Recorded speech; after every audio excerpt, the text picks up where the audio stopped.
I'm Jhumur Chaudhary. Welcome to my channel Edu Skills Hub. Thank you so much for supporting me and my channel so far. Hope all of you are doing well. Stay healthy and happy. Keep on smiling. If you are new to my channel, so please do subscribe my channel and press the notification bell as well. So let's get started.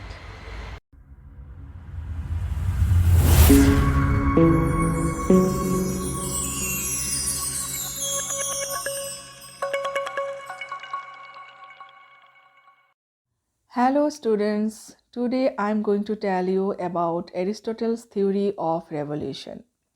What says Aristotle about revolution? Aristotle was generally a realist and not an idealist. His ideas about the causes and remedies of revolution are based on 158 constitutions, and his practical knowledge of the working of many states. He devoted his time and energy to the subject because he wanted to study and analyze the causes of frequent revolutions which were occurring in the city-states during his time.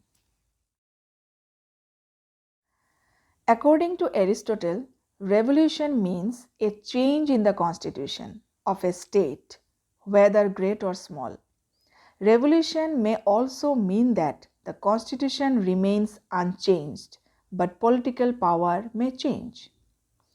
Again, a revolution may make an oligarchy more or less oligarchic or a democracy more or less democratic. Revolution may also mean overthrow of oligarchic rule by the Democrats or by democratic rule by an oligarchic fraction. There are certain causes of revolution. Aristotle classifies them into two categories. The first, general causes, and the second, particular causes. Now, let us understand the general causes. The first cause.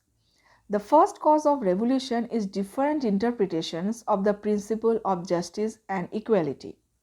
Second cause, men may turn to revolution when they suffer dishonor or when they see others honored. Fear may also promote sedition.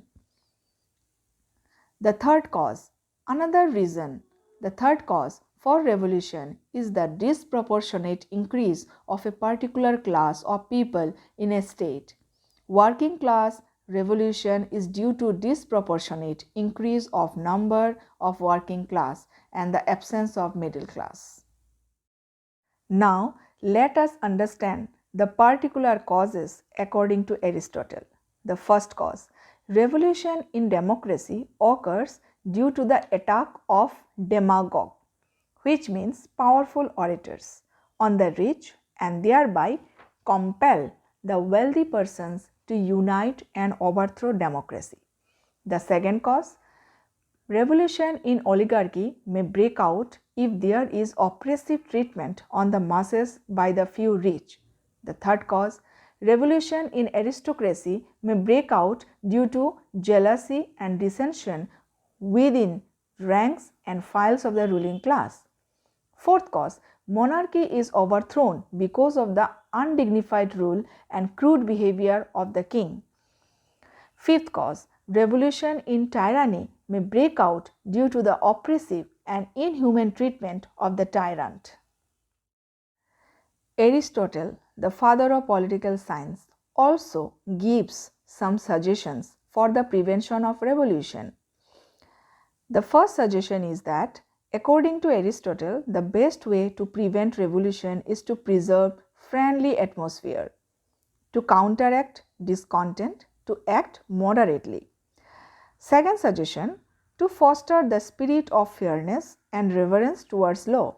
Third suggestion, political power should not be allowed to concentrate in one or a few hands. Fourth suggestion, government offices should remain open for all but without salaries. Small offices should have long tenure and higher offices should have a short duration. Fifth suggestion, sudden rise in political power should not be allowed. Access to political power should be gradual and slow. Sixth suggestion, citizens should be educated in the spirit of the Constitution. Seventh suggestion, The ruling group under all circumstances must remember the interest of all people. 8th suggestion. Patriotism must be kept alive in the minds of the people.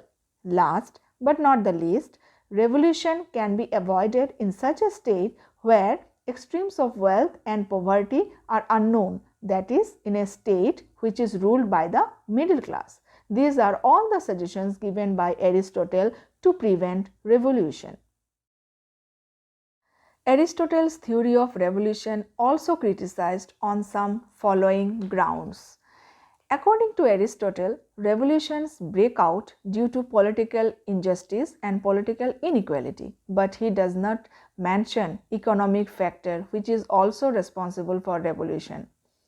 Aristotle is also not conscious of the fact that people may revolt against the imperialistic rules, as for example, Indians revolted against the British imperialism.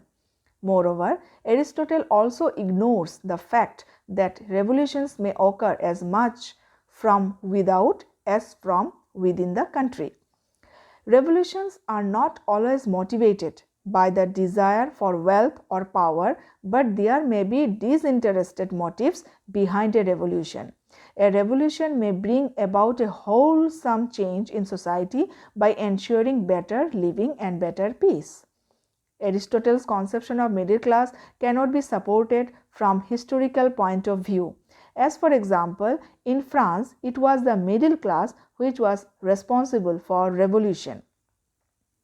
At last, in the conclusion, we may say that Aristotle's analysis of the causes of revolution and methods of their prevention are more realistic.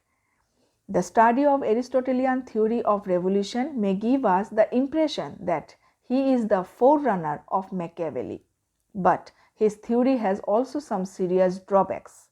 Aristotle has forgotten that economic factors play a great role in bringing about revolution.